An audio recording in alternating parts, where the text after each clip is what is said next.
குறைந்த விலை நிறைந்த தரம். தங்கள் தேவைகள் அனைத்தும் ஒரே இடத்தில். ஜெயச்சந்திரன். சுவைத்தவர் நெஞ்சுமெல்லாம் சமைத்தவர் நிலைத்திட எங்கேயும் ஸ்ட்ராங் கட்டு பெருங்காயம். வணக்கம் நண்பர்களே, மின்னம்பலம் டிஜிட்டல் திணைக்கு உங்களை வரவேற்கிறோம். நான் ராகவேந்திர ஆரா.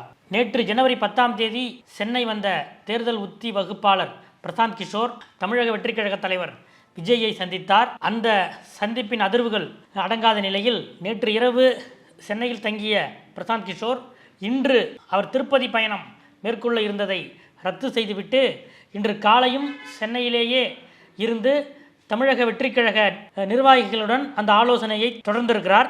இது குறித்த அப்டேட்டுகள் என்னவென்று இன்றைய டிஜிட்டல் திணையிலே பார்ப்போம். அது மட்டுமல்லாமல் நேற்று ஜனவரி 10 திமுக கூட்டணி கட்சி தலைவர்கள் கிட்டத்தட்ட அனைவரையும் தலைமைச் செயலகத்துக்கு அழைத்து முதலமைச்சர் அவர்களோடு உரையாடியிருக்கிறார். இன்னும் குறிப்பாக சொல்ல வேண்டுமானால் திமுக கூட்டணி கட்சிகளில் விடுதலை சிறுத்தைகள் கட்சி தலைவர் திருமாவளவனை தனியாக தனது அறைக்கு அழைத்து முதலமைச்சர் பேசியிருக்கிறார். அது மட்டுமல்லாமல் காலையில் முதலமைச்சரை சந்தித்த விசிக தலைவர் திருமாவளவன் நேற்று மாலை துணை முதலமைச்சர் உதயநிதி ஸ்டாலினையும் சந்தித்திருக்கிறார். இது பற்றிய விவரங்களையும் இன்றைய டிஜிட்டல் திண்ணை வீடியோவிலே நாம் பார்ப்போம். முதலில் பிரசாந்த் கிஷோர் சென்னைக்கு எதற்காக வந்தார்? அவர் அதிமுகவுக்கு 2026 சட்டமன்ற தேர்தலில் தேர்தல் உத்திகள் வகுக்கும் பணியை மேற்கொள்ள இருக்கிறார் என கடந்த ஓரிரு மாதங்களாகவே தகவல்கள் வந்து கொண்டிருந்தன. இதற்காக எடப்பாடி பழனிசாமியின் மகன் மிதுன் சில முயற்சிகளை மேற்கொண்டு வந்தார். அவர் அவ்வப்போது டெல்லி சென்று வந்தார் என்றெல்லாம் பேசப்பட்டன.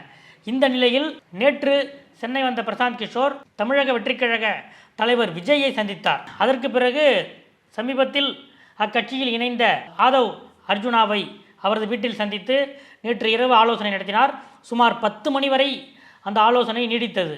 இந்த நிலையில் நேற்று இரவு சென்னையில் தங்கிய பிரசாந்த் கிஷோர் இன்று காலை மீண்டும் தமிழக வெற்றிக் கழகத்தின் பொதுச் செயலாளர் புசி ஆனந்த், தேர்தல் பிரச்சார பொதுச் செயலாளர் ஆதவ் அர்ஜுனா மற்றும் விஜயின் அரசியல் வியூக வகுப்பாளர் ஜான் ஆரோக்கியசாமி இவர்களோடு இன்று காலை ஒரு சில மணி நேரங்கள் ஆலோசனை நடத்தியிருக்கிறார். இதில் என்ன ஒரு குறிப்பிடத்தகுந்த விஷயம்னா, பிரசாந்த் கிஷோர் இன்றும் விஜயை சந்தித்து பேசினார் என்று சில ஊடகங்களில் தகவல்கள் வந்து கொண்டிருக்கின்றன. அது பற்றி நாம் விசாரித்த போது விஜய் இன்று ஷூட்டிங்கில் இருக்கிறார். நேற்று தான் அவர் பிரசாந்த் கிஷோரை சந்தித்தார், இன்று அவர் ஷூட்டிங் போய்விட்டார் என்று தமிழக வெற்றிக் கழக தரப்பில் சொல்கிறார்கள். சரி, பிரசாந்த் கிஷோர் அதிமுக என்ற கட்சிக்குத்தானே தேர்தல் உத்தி வகுப்பாளராக அமர்த்தப்படுவார் என்று பேசப்பட்டது. இந்த நிலையில் அவர் ஏன் விஜயை சந்திக்க வேண்டும்? நேற்று சந்தித்ததோடு மட்டுமல்லாமல் இன்றும் அவரது கட்சி நிர்வாகிகளை ஏன் சந்திக்க வேண்டும் என்றெல்லாம் கேள்விகள் எழுகின்றன. இதற்கான விடையை நாம் மின்னம்பலம் டிஜிட்டல் திண்ணையில் கடந்த 2 வாரங்களுக்கு முன்பாகவே வெளிப்படுத்தியிருந்தோம். அதாவது ஜனவரி 16 ஆதவ் அர்ஜுனா பாட்னா சென்று அங்கே பிரசாந்த் கிஷோரை சந்திக்கிறார். அப்போது அதிமுகவுக்கு நீங்கள் அந்த தேர்தல் உத்தி வகுப்பாளராக வரக்கூடிய 2026 சட்டமன்ற தேர்தலில் வர வேண்டும் என்ற கருத்தை அவர் முன்வைக்கிறார். ஏனென்றால் வருகிற 2026 சட்டமன்ற தேர்தலுக்கு தமிழ்நாட்டில் ஆளுங்கட்சியான திராவிட முன்னேற்ற கழகத்துக்கு ஏற்கனவே ஐபேக்கிலே இருந்து வெளியேறிய show time consultancy Robin Sharma அவர் ஒப்பந்தமாகியிருக்கிறார். இந்த நிலையில் நீங்கள் அதிமுக கூட்டணிக்கு இந்த தேர்தல் உத்தி வகுப்பாளராக இருக்க வேண்டும் என்று ஆதவ் அர்ஜுனா பிரசாந்த் கிஷோரிடம் ஒரு கோரிக்கையை முன்வைத்தார். அப்போது பிரசாந்த் கிஷோர் ஆதவிடம் சொன்ன ஒரு வார்த்தை, அதாவது நாம் ஒப்பந்தம் செய்கிற அந்த கட்சியோ அந்த கூட்டணியோ வெற்றி பெற்றால்தான் நம்முடைய கேரியரிலும் அந்த ட்ராக் ரெக்கார்டிலும் அந்த வெற்றி பதிவாகும். அது அவர்களது வெற்றி மட்டுமல்ல, நம்முடைய வெற்றியும் கூட. அதனால் வெற்றி பெறுவதற்கு ஏதுவான அணியில் நாம் இணைந்து அந்த வெற்றியை மேலும் அந்த வெற்றி வாய்ப்பை அதிகப்படுத்த வேண்டும். அப்படி பார்த்தால் தமிழ்நாட்டில் திராவிட முன்னேற்ற கழக கூட்டணிக்கு எதிராக எதிர்க்கட்சிகளின் கூட்டணி இன்னும் வலிமைப்படவில்லை. நாம் திமுகவுக்கு எதிரான கட்சிக்கு வேலை செய்ய வேண்டுமென்றால் அந்த அணியை வெற்றி பெற வைக்கத்தான் நாம் வேலை செய்கிறோம். அதன்படி பார்த்தால் இப்போது அதிமுக எந்த கூட்டணி அமைக்கப் போகிறது, எப்படி கூட்டணி அமைக்கப் போகிறது என்ற கிளியாரிட்டி இதுவரை கிடைக்கவில்லை. எனவே அது பற்றி ஒரு முடிவுக்கு வர வேண்டும் என்று பிரசாந்த் கிஷோர் ஆதவ் அர்ஜுனாவிடம் சில ஆலோசனைகளை கூறி அதற்கு பிறகுதான் பாட்னாவிலிருந்து சென்னை வந்தவர் விஜயை சந்தித்தார். ஆக இதிலே முக்கியமான அம்சம் என்னவென்றால், பிரசாந்த் கிஷோர் இப்போது வரை 2026 சட்டமன்ற தேர்தலில் அனைத்து இந்திய அண்ணா திராவிட முன்னேற்ற கழகத்துக்குத்தான் தேர்தல் உத்தி வகுப்பாளராக இருக்கப் போகிறார். ஆனால் அதே நேரம் திமுகவுக்கு எதிரான இந்த அதிமுக கூட்டணியை வலிமைப்படுத்த வேண்டும் என்றால் அதிமுகவோடு தமிழக வெற்றிக் கழகம் இணைய வேண்டும் என்பதில் பிரசாந்த் கிஷோர் உறுதியாக இருக்கிறார். அதனால் தேர்தல் உத்தி வகுப்பாளர் என்பதை தாண்டி ஒரு கட்சியின் தலைவர் என்பதை தாண்டி கிட்டத்தட்ட அதிமுக கூட்டணியை வலிமையாக்குவதற்கான ஒரு தூதராகவே பிரசாந்த் கிஷோர் இங்கே வந்திருக்கிறார் என்றுதான் அவருடைய வட்டாரங்களிலே இருந்து நமக்கு தகவல்கள் வருகின்றன. நேற்று அந்த சந்திப்பு முடிந்தது, இரவு ஆதவ் அர்ஜுனாவோடு சந்திப்பு முடிந்தது. இந்த நிலையில் நேற்று இரவு திடீரென பிரசாந்த் கிஷோர் அதிமுக பொதுச் செயலாளர் எடப்பாடியை சந்திக்கிறார் என்ற ஒரு தகவல்கள் வேகமாக பரவின. நாம் உடனடியாக அது பற்றி விசாரித்த போது நேற்று இரவு 10 மணி வரை பிரசாந்த் கிஷோர் ஆதவ் அர்ஜுனாவோடு ஆலோசனையில் இருந்தார். அதே நேரம் நேற்று இரவு 9 மணிக்கு எடப்பாடி பழனிசாமி தனது மகன் மிதுனோடு சென்னை விமான நிலையத்திலிருந்து புறப்பட்டு கோவை சென்றார். இரவு கோவை சென்றவரை முன்னாள் அமைச்சர் SP வேலுமணி வரவேற்றார். இந்த நிலையில் நேற்று நடந்த, அதாவது விஜயோடு பிரசாந்த் கிஷோர் நடத்திய சந்திப்பு, அதற்கு பிறகு ஆதவ் அர்ஜுனாவோடு நடத்திய சந்திப்பு, இது சம்பந்தமான விவரங்கள் கோவையிலே இருக்கும் எடப்பாடி பழனிசாமிக்கு தெரியப்படுத்தப்பட்டிருக்கின்றன என்று சொல்கிறார்கள். அந்த அடிப்படையில் எடப்பாடி பழனிசாமி வேலுமணியோடு நேற்று இரவு ஒரு ஆலோசனை செய்தார் என்றும் சொல்கிறார்கள். இன்று எடப்பாடி பழனிசாமி தைப்பூச தினத்தை ஒட்டி தனது சொந்த கிராமமான சிறுவம்பாளையத்தில் உள்ள முருகன் கோயிலுக்கு சென்றிருக்கிறார். இப்படி பிரசாந்த் கிஷோர் எடப்பாடியை சந்திக்கவில்லை என்றாலும் பிரசாந்த் கிஷோரும் எடப்பாடி பழனிசாமியும் நேற்று தகவல் தொடர்பில் இருந்திருக்கிறார்கள். அது நேரடியாக இருந்தார்களா அல்லது வேறொருவர் மூலமாக இருந்தார்களா என்பதெல்லாம் தாண்டி நேற்று பிரசாந்த் கிஷோர் நேற்று பிற்பகல் சென்னையில் நடத்திய ஆலோசனையின் விவரங்கள் எடப்பாடி பழனிசாமிக்கு தெரியப்படுத்தப்பட்டிருக்கின்றன என்பதுதான் முக்கியம். இந்த நிலையில்தான் பிரசாந்த் கிஷோர் விஜய்க்கு சொன்ன அட்வைஸ் நேற்றே நாம் குறிப்பிட்டிருந்தோம். என்னை ஒரு தேர்தல் ஆலோசகராக மட்டும் பார்க்காதீர்கள், நான் இப்போது ஒரு கட்சியின் தலைவர், ஜன் சுராஜ் என்ற ஒரு கட்சியை பீகாரில் நான் நடத்தி வருகிறேன், அப்படியும் என்ன பாருங்க என்று ஒரு வார்த்தையை அந்த ஆலோசனை கூட்டத்தின் போது பிரசாந்த் கிஷோர் சொல்லியிருக்கிறார். இதற்கு என்ன ஒரு பின்னணி என்றால், நாளை பிரசாந்த் கிஷோர் தமிழ்நாட்டில் எந்த ஒரு அரசியல் கட்சி தலைவரை வேண்டுமானாலும் சந்திக்க முடியும். அதாவது தேர்தல் உத்தி வகுப்பாளர் என்ற அடிப்படையில் அல்லாமல் பீகாரில் இருக்கக்கூடிய ஒரு மாநில கட்சியின் தலைவர் என்ற அடிப்படையில் தமிழ்நாட்டில் திமுக கூட்டணிக்கு எதிரான ஒரு அணியை உருவாக்குவதற்கு சில கட்சி தலைவர்களை சந்திக்கவும் பிரசாந்த் கிஷோர் திட்டமிட்டிருக்கிறார். அந்த அடிப்படையில் தான் இது போன்ற சில விளக்கங்களை அவர் நேற்றைய ஆலோசனை கூட்டத்தில் கொடுத்திருக்கிறார் என்று சொல்கிறார்கள். அது மட்டுமல்ல, தமிழக வெற்றிக் கழக நிர்வாகிகள் இன்றும் பிரசாந்த் கிஷோரோடு ஆலோசனையில் ஈடுபட்டனர். நேற்று விஜயிடம் தெரிவித்த அந்த கருத்துக்கள், அதற்கு பிறகு இன்று அக்கட்சியின் நிர்வாகிகளிடம் பிரசாந்த் கிஷோர் வெளியிட்ட கருத்துக்களின் சாரம் என்னவென்றால், 2026 சட்டமன்ற தேர்தலை நீங்கள் உங்கள் கட்சி முதல் முறையாக ஒரு பிறந்த குழந்தையாக இந்த தேர்தலை அணுகுகிறது. அப்படி என்றால் நீங்கள் இந்த தேர்தலில் சரியாக முடிவெடுக்கவில்லை என்றால், ஒருவேளை மீண்டும் திமுக ஆட்சிக்கு வந்துவிட்டால் அது விஜயுடைய கட்சியை நசுக்குவதற்குத்தான் அந்த ஆளுங்கட்சியின் அதிகார பலம் முக்கியமாக பயன்படுத்தப்படும். எனவே உங்களுடைய பலத்தை பயன்படுத்தி நீங்கள் திமுக ஆட்சிக்கு வராமல் தடுப்பதே உங்களுக்கான அடுத்த முன்னேற்றம் என்பதுதான் பிரசாந்த் கிஷோர் விஜயிடம் சொல்லியிருக்கிற விஷயம் என்று சொல்கிறார்கள். இந்த விஷயம் எடப்பாடி பழனிசாமியிடமும் சொல்லப்பட்டிருக்கிறது என்று கூறுகிறார்கள். இன்னொரு விஷயம், தமிழக வெற்றிக் கழக தரப்பில் என்ன சொல்கிறார்கள் என்றால், பிரசாந்த் கிஷோர் அதிமுகவுக்காக வேலை செய்ய போகிறார் என்ற ஒரு தகவல் ஓரிரு மாதங்களாகவே இருக்கிறது. இந்த நிலையில் ஆதவ் அர்ஜுனாவுடைய ஆலோசனையின் பேரில் பிரசாந்த் கிஷோரை விஜய் சந்திக்க ஒப்புக்கொண்டதே அதிமுக தாவேக கூட்டணிக்கான ஒரு பாசிட்டிவ் சிக்னலாக பார்க்கப்படுகிறது என்று கூறுகிறார்கள். அதே நேரம் நேற்றைய கிட்டத்தட்ட 2 மணி நேர உரையாடலின் போது விஜய் எந்த விதமான ஒரு உத்தரவாதத்தையும் பிரசாந்த் கிஷோரிடம் அளிக்கவில்லை. அதே நேரம் பிரசாந்த் கிஷோரை சந்திக்க முன்வந்ததே, இவ்வளவு 2 மணி நேரம் உட்கார்ந்து பேசினதே ஒரு பாசிட்டிவ் சிக்னல் தான் என்பதுதான் அதிமுக தாவேக வட்டாரங்களில் பேசப்படும் ஒரு விஷயமாக இருக்கிறது. பிரசாந்த் கிஷோர் மீண்டும் தமிழ்நாட்டுக்கு வருவார். வரக்கூடிய ஜெயலலிதாவுடைய பிறந்த நாளில் போது அவருக்கும் அதிமுகவுக்குமான ஒப்பந்தம் வெளிப்படையாக அறிவிக்கப்பட வாய்ப்பிருக்கிறது என்று அதிமுக வட்டாரத்திலிருந்து கூறுகிறார்கள்.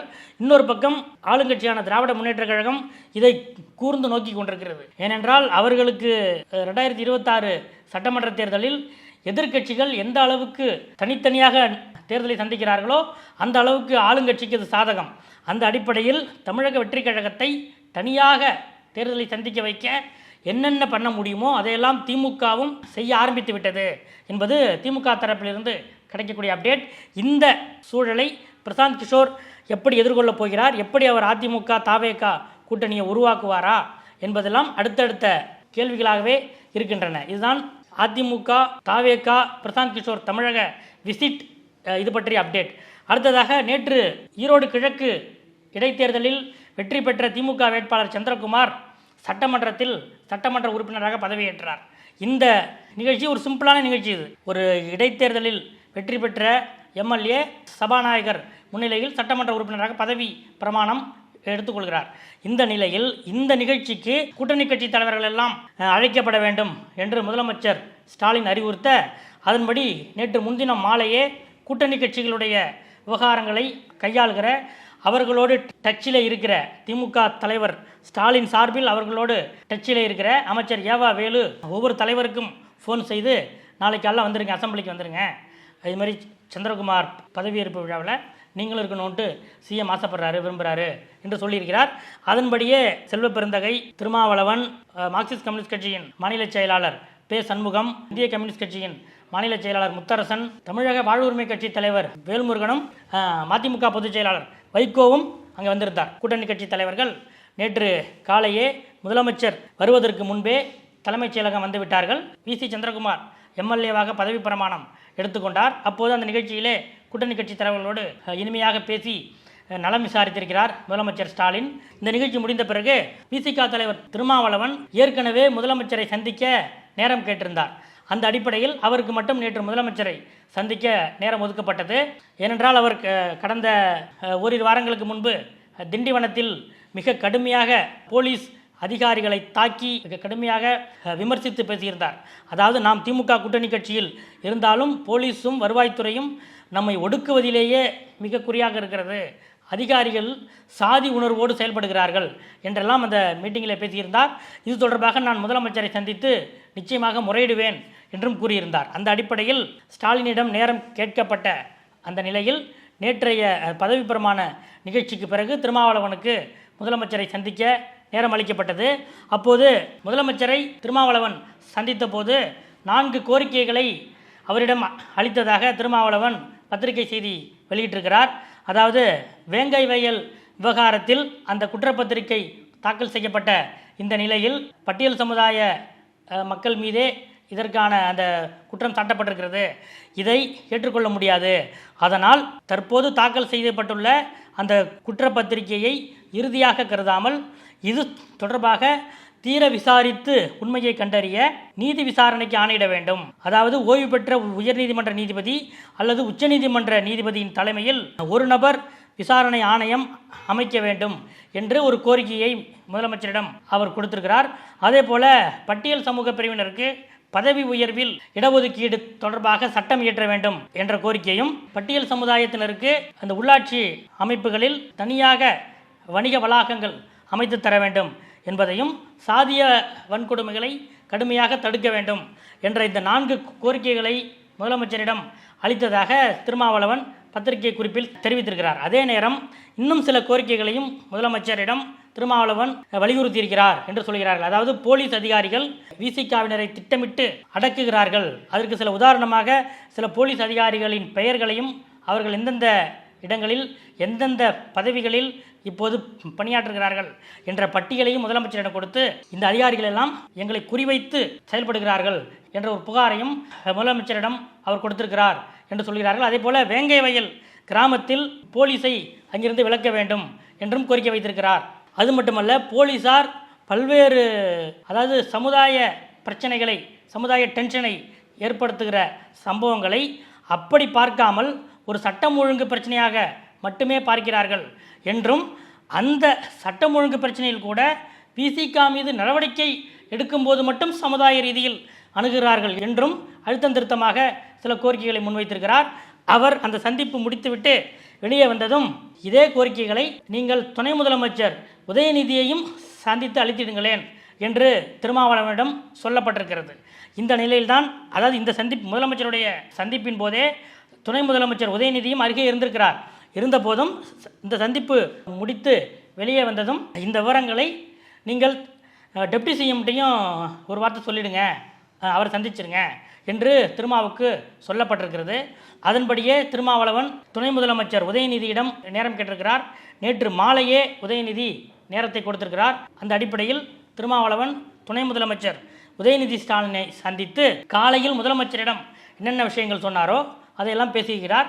அப்போது உதயநிதியும் சில விஷயங்களை மனம் விட்டு திருமாவிடம் கூறியிருக்கிறார் என்று சொல்கிறார்கள். அதாவது சமீபத்தில் ஆதவ் அர்ஜுனா வந்து அவரிடம் வாழ்த்து பெற்றது, அப்போது நடந்த அந்த காட்சிகள் இதெல்லாம் தலைவரை எந்த அளவுக்கு வருத்தப்படுத்தியது என்பது உள்ளிட்ட சில விஷயங்களை உதயநிதி நேருக்கு நேராக திருமாவளவனிடம் தெரிவித்திருக்கிறார் என்றும், அதற்கு திருமாவளவன் அது பற்றி நான் அப்போவே விளக்கம் அளிச்சிட்டேன், இதில் வேறு எதுவுமே இல்லை, நீங்கள் வந்து அதில் அரசியல் கணக்கோ முடிச்சோ இல்லைங்கிறத அன்னைக்கு சொல்கிறேன், இப்பயும் உங்கள்கிட்ட சொல்கிறேன், அதில் வேறு எந்த விதமான எங்களுக்கு அதில் குழப்பமும் இல்லை, நாங்கள் திமுக கூட்டணியில் உறுதியாக இருக்கிறோம் என்று உதயநிதியிடம் திருமாவளவன் உறுதியளித்து விட்டு வந்தார் என்று சொல்கிறார்கள். இந்த சந்திப்பு, அதாவது உதயநிதியுடைய சந்திப்பு முடிந்த பிறகுதான் திருமாவளவன் அவர்கள் தனது எக்ஸ் தள பக்கத்தில் துணை முதலமைச்சர் மாண்புமிகு உதயநிதி ஸ்டாலின் அவர்களை இன்று சந்தித்தேன், விசிக சார்பில் அவரது பணிகள் சிறக்க வாழ்த்துக்களை தெரிவித்தேன், தந்தை பெரியாரின் கருத்தியலே தமிழ்நாட்டின் பாதுகாப்பு அரண், அதனை பாதுகாக்கும் களத்தில் திராவிட முன்னேற்ற கழகத்துடன் என்றென்றும் விசிக உற்ற துணையாக இருக்கும் என்பதை உறுதிப்படுத்தினேன், சந்திப்பும் உரையாடலும் இனிதே அமைந்தது. இந்த பதிவுக்கு பின்னணி உதயநிதி ஸ்டாலின் திருமாவிடம் ஆதவர்ஜினாவுடைய சந்திப்பு பற்றி கேட்ட சந்தேகம்தான். அதற்கு நேருக்கு நேராக விளக்கமும் அளித்த திருமா வெளியே வந்ததும் எக்ஸ்தல பக்கத்திலும் இதனை வெளிப்படையாக, அதாவது நாங்கள் என்றென்றும் திமுக கூட்டணியில் இருக்கிறோம் என்பதை உறுதிப்படுத்தினேன் என்று சொல்லியிருக்கிறார். இதுதான் அவருடைய இந்த எக்ஸ் பதிவுக்கு பின்னணியாகவும் இருந்திருக்கிறது என்று சொல்கிறார்கள். இதுதான் இன்றைய அரசியல் அப்டேட். அடுத்தடுத்த அப்டேட்டுகளை அறிந்து கொள்ள தொடர்ந்து காத்திருங்கள். நன்றி. குறைந்த விலை, நிறைந்த தரம், தங்கள் தேவைகள் அனைத்தும் ஒரே இடத்தில். ஜெயச்சந்திரன். சுவைத்தவர் நெஞ்சுமெல்லாம் சமைத்தவர் நிலைத்திட எங்கேயும் ஸ்ட்ராங் கட்டு பெருங்காயம். மின்னம்பலம்.com தமிழின் முதல் மொபைல் பத்திரிகை.